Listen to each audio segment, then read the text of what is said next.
Reproduction in human beings. चलो discuss करते हैं। पहले मेल रिप्रोडक्टिव सिस्टम को डिटेल में डिस्कस करेंगे, क्या क्या पार्ट्स होते हैं, किस किस पार्ट का क्या क्या फंक्शन होता है। फिर फीमेल रिप्रोडक्टिव सिस्टम को डिस्कस करेंगे, कौन कौन से पार्ट्स होते हैं, किस किस पार्ट का क्या फंक्शन क्या रोल होता है।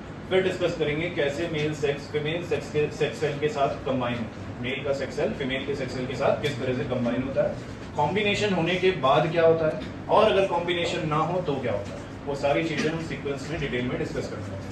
आज के इस टॉपिक में हम डिस्कस करने वाले हैं मेल रिप्रोडक्टिव सिस्टम के पार्ट्स के बारे में। सबसे पहले तो ये हमें समझना जरूरी है कि मेल का जो रिप्रोडक्टिव सिस्टम होता है उसमें खाली एक पार्ट नहीं होता, उसमें कई सारे पार्ट्स होते हैं जो मिलजुल कर काम करते हैं। ठीक है, कुछ चीजें आपको बताऊंगा, यहीं पर याद करनी है सारी चीजें, यहीं पर आपको सब कुछ याद हो जाएगा। बस मेरे साथ प्रेजेंस ऑफ माइंड यहीं पर रखना और रिपीट करते रहना जैसे जैसे मैं समझाता हूँ।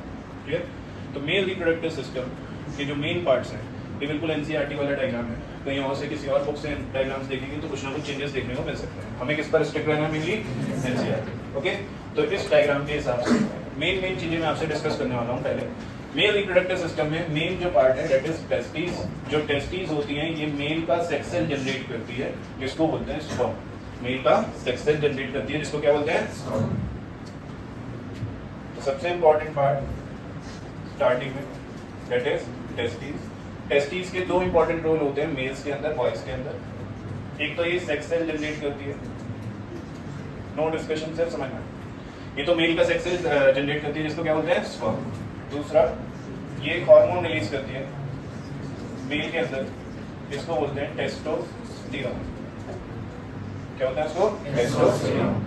ये जो टेस्टोस्टेरोन नाम का हार्मोन है ये मेल्स के अंदर बॉयज के अंदर प्यूबर्टी चेंजेस लाने का काम करता है। बॉयज के अंदर जितने भी प्यूबर्टी चेंजेस आते हैं वो इसी हार्मोन की वजह से आते हैं, इसी केमिकल की वजह से आते हैं। किसी के में ज्यादा रिलीज होता है, किसी के में कम रिलीज होता है, अलग अलग एज में अलग अलग हिसाब से होता है।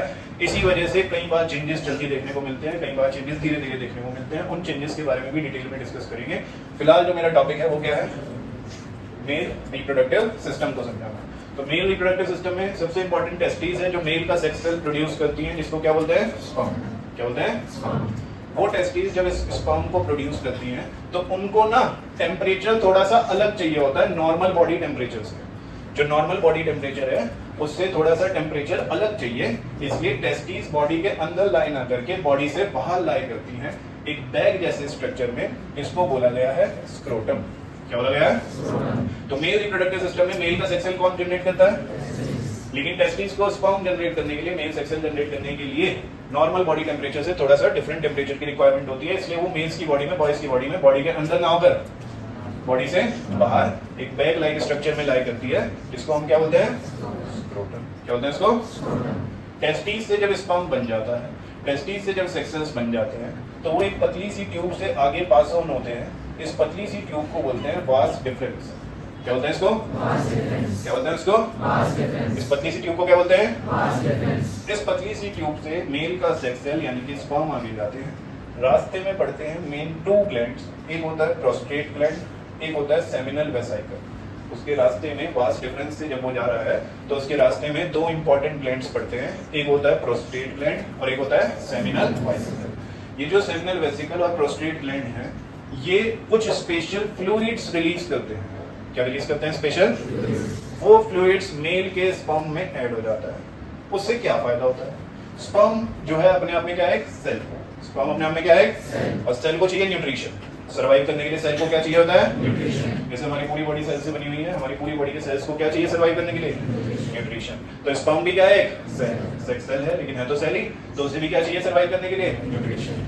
तो वो न्यूट्रिशन इन्हीं ग्लैंड से निकले हुए फ्लूइड से मिलता है। जो ये दो ग्लैंड है ना, क्या क्या नाम बताएं, प्रोस्टेट ग्लैंड और सेमिनल वेसिकल। प्रोस्टेट ग्लैंड और सेमिनल वेसिकल, इन्हीं ग्लैंड से कुछ स्पेशल फ्लूइड्स रिलीज होते हैं, वो स्पर्म के साथ मिक्स हो जाते हैं जिसकी वजह से उसे न्यूट्रिशन मिलता है और उसकी मोबिलिटी इजी हो जाती है, उसको मोशन में आराम से वो मूव कर पाता है। तब हम उसको स्पर्म ना बोलकर हम उसको बोलने लगते हैं सीमेन। क्या बोलते हैं, ये वर्ड एनसीईआरटी में डायरेक्ट नहीं दिया है, आपको एक्स्ट्रा बता रहा हूँ अलग से। जब स्पर्म के साथ इनके निकले हुए फ्लूइड्स रिलीज हो जाते हैं, किनके निकले हुए, प्रोस्टेट ग्लैंड और सेमिनल वेसिकल के निकले हुए फ्लूइड्स रिलीज हो जाते हैं, तो वो फ्लूइड के साथ मिक्स होकर स्पर्म क्या कहलाता है, सीमेन। क्या कहलाता है बच्चों, सीमेन। सीमेन बनना इसलिए जरूरी है ताकि स्पर्म को क्या मिल सके, न्यूट्रिशन, ताकि स्पर्म की मोबिलिटी इजी हो सके, वो आराम से आगे उस ट्यूब से जा सके। फिर उसके बाद स्पर्म आगे पास होता है एक मस्कुलर ऑर्गन से पास होता है जिसको हम क्या बोलते हैं, पेनिस, और उसमें जो ओपनिंग होती है उस ओपनिंग का नाम क्या कहलाता है, यूरेथ्रा। क्या नाम होता है उसका, उस ओपनिंग का नाम क्या होता है बच्चों, यूरेथ्रा। तो मेल रिप्रोडक्टिव सिस्टम में सबसे इंपॉर्टेंट है जो सेक्स सेल बनाएगा वो कौन है, टेस्टिस। टेस्टिस को सेक्स सेल्स बनाने के लिए एक ऐसे टेम्परेचर की जरूरत होती है जो कि नॉर्मल बॉडी टेम्परेचर से अलग होता है, इसलिए ये बॉडी के अंदर लाया करके बॉडी के बाहर लाया करते हैं इन अ बैग लाइक स्ट्रक्चर, जिसको आप क्या बोलते हो, क्या बोलते हैं इसको। जब टेस्टिस स्पर्म को प्रोड्यूस करता है तो वो एक पतली सी ट्यूब से आगे जाता है, इस पतली सी ट्यूब को हम क्या बोलते हैं, क्या बोलते हैं इसको। जब वो उस पतली सी ट्यूब से आगे जा रहा होता है वो कौन, स्पर्म, स्पर्म के जो सेल्स है, तो उन्हें रास्ते में दो ग्लैंड्स मिलते हैं, प्रोस्टेट ग्लैंड और सेमिनल वेसिकल, सभी क्लास में। तो वो जो दो ग्लैंड्स होते हैं वो कुछ अपने स्पेशल फ्लूइड्स रिलीज करते हैं और स्पर्म के साथ मिक्स कर देते हैं ताकि उस स्पर्म को क्या मिल सके, न्यूट्रिशन, और उसका मूवमेंट आसान हो सके। दो मेन काम होते हैं, एक तो उसको क्या मिल सके, न्यूट्रिशन, और उसका मूवमेंट आसान हो सके। तब हम उसको स्पर्म ना बोलकर क्या बोलना शुरू कर देते हैं, सीमेन। क्या बोलते हैं उसको, सीमेन। फिर वो सीमेन एक पतली सी ट्यूब से आगे पास होता है, एक मस्कुलर ऑर्गन से पास होता है जिसको हम क्या बोलते हैं, पेनिस, और फिर वो एक ओपनिंग यूरेथ्रा के थ्रू आउट हो जाता है। अगर आपको याद हो तो लाइफ प्रोसेस में हमने पढ़ा था क्लास में कि यूरेथ्रा के थ्रू यूरिन आउट होता है। कौन आउट होता है, यूरेथ्रा के थ्रू कौन आउट होता है, तो यूरेथ्रा के थ्रू ही यूरिन आउट हो रहा है, यूरेथ्रा के थ्रू ही सीमेन आउट हो रहा है। तो यूरेथ्रा कॉमन पैसेज होता है किसके लिए, यूरिन के लिए और सीमेन के लिए। तो urethra is the common passage for semen as well as for urine. ठीक है, तो मेल रिप्रोडक्टिव सिस्टम में छोटी सी चीजें थी जो हमें डिस्कस करनी थी। सबसे पहले टेस्टिस जो क्या बनाएंगी, सेक्स सेल्स। उन्हें सेक्स सेल्स बनाने के लिए नॉर्मल बॉडी टेम्परेचर से अलग टेम्परेचर चाहिए, इसलिए वो एक बॉडी से बाहर लाई करती है एक बैग लाइक स्ट्रक्चर में जिसको क्या बोलते हैं, स्क्रोटम। जब वो स्पर्म बन जाता है तो वही पतली सी ट्यूब से आगे जाता है जिसको हम क्या बोलते हैं, वास डिफरेंस। वास डिफरेंस से जब वो आगे जा रहा होता है तो रास्ते में दो चीजें पड़ती हैं, दो ग्लैंड्स पड़ते हैं, सेमिनल वेसिकल और प्रोस्टेट ग्लैंड, जो अपने कुछ स्पेशल फ्लूइड्स रिलीज करते हैं और स्पर्म में मिला देते हैं ताकि उसका मूवमेंट आसान हो जाए और साथ ही साथ उसे क्या मिल जाए, न्यूट्रिशन। अब हम उसे क्या बोलने लगते हैं, सीमेन। फिर वो एक पतली सी ट्यूब यूरेथ्रा से बाहर आ जाता है, किसके थ्रू, पेनिस के थ्रू। बताओ यहाँ तक की कहानी किसकी समझ में? कल मैं आपको फीमेल रिप्रोडक्टिव सिस्टम भी बता दूंगा, सेक्स सेल्स कैसे कंबाइन होते हैं वो भी डिस्कस कर लूंगा। कल की क्लास बहुत बहुत बहुत ज्यादा